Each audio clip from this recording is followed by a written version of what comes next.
नमस्कार, आपण पाहताय TV9 मराठी. मी प्रज्ञा आणि बुलेटिनच्या सुरुवातीलाच बातमी भाजप आमदारांना केलेल्या गोळीबाराची. कल्याणमधल्या भाजप आमदार गणपत गायकवाड यांनी कल्याणचे शिंदे गटाचे शहर प्रमुख महेश गायकवाड यांच्यावर अंधाधुंद गोळीबार केलाय. धक्कादायक बाब म्हणजे उल्हासनगरच्या हिललाईन पोलीस ठाण्यातच गायकवाड यांनी हे गुन्हेगारी कृत्य केलंय. या हल्ल्यामध्ये महेश गायकवाड गंभीर जखमी झालेत. त्यांची प्रकृती चिंताजनक आहे, तर त्यांचे मित्र राहुल पाटील हे जखमी झाले. महेश गायकवाड आणि राहुल पाटील यांच्यावरती सध्या ठाण्यातल्या ज्युपिटर रुग्णालयामध्ये उपचार सुरू आहेत. डॉक्टरांनी महेश गायकवाड यांच्या शरीरातून 6 गोळ्या बाहेर काढल्यात. दरम्यान भाजप आमदार गणपत गायकवाड यांच्यासह 3 जणांना पोलिसांनी अटक केली आहे. अधिक माहिती घेऊयात कृष्णा सोनारवाडकर यांच्याकडनं. कृष्णा, आपण जसं बघितलं की थोड्या वेळापूर्वीच या तिघांना अटक करण्यात आली आणि पोलीस त्यांना अज्ञात स्थळी घेऊन गेलेले आहेत. 11 वाजता त्यांना न्यायालयात हजर केलं जाणार अशी ही माहिती मिळतेय. काय आणखीन अपडेट?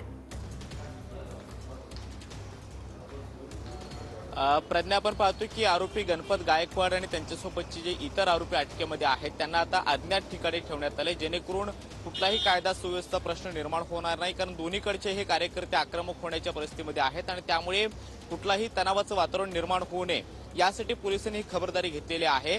हिललाईन पोलीस स्टेशनमध्ये हा सगळा प्रकार घडलेला होता. आरोपी रात्रभर तिथेच होते, तिथेच त्यांची वैद्यकीय तपासणी सुद्धा करण्यात आली. मात्र त्यानंतर सकाळी आपण पाहिलं की गणपत गायकवाड आणि इतर जे आरोपी आहेत त्यांना तिथून हलवण्यात आलेलं आहे आणि दुसऱ्या एका अज्ञात ठिकाणी त्यांना ठेवण्यात आलेलं आहे. सकाळी 11 नंतर त्यांना जे इथलं उल्हासनगरचं कोर्ट आहे तिथे त्यांना हजर केलं जाईल आणि त्यांचा रिमांड मागितला जाईल. मात्र दुपारच्या वेळेपर्यंत त्यांना हजर केलं जाण्याची शक्यता आहे. आरोपी गणपत गायकवाड आणि इतरांवरती हत्येचा प्रयत्न केल्याचा गुन्हा दाखल करण्यात आलेला आहे. शिवाय कट रचून एखादा गुन्हा करतो त्याला जे कलम लागतं ते सुद्धा कलम लावण्यात आलेलं आहे.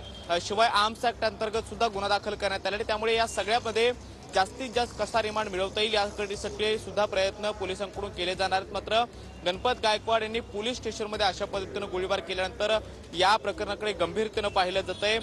वरिष्ठ नेते सुद्धा या सगळ्या प्रकरणाकडे लक्ष ठेवून आहेत आणि त्यामुळे पोलीस कोर्टात नेमकं काय सांगतात हे पाहणं महत्त्वाचं असणार आहे. मात्र हिललाईन पोलीस स्टेशनच्या सगळ्या परिसरामध्ये जो काही अतिरिक्त बंदोबस्त आहे तो सुद्धा मागवण्यात आलेला होता.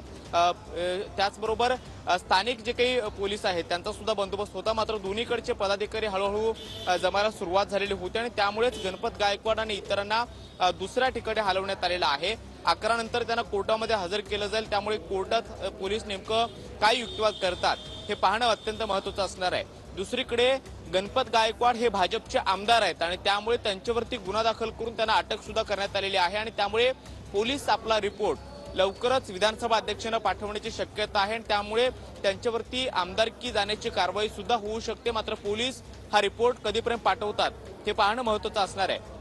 तसं पाहिलं तर एखाद्या आमदाराला ज्यावेळी अटक होते त्यावेळी 48 तासाच्या आत पोलीस आपला रिपोर्ट जो आहे तो विधानसभा अध्यक्षांना पाठवतात आणि कृष्णा, थोडंसं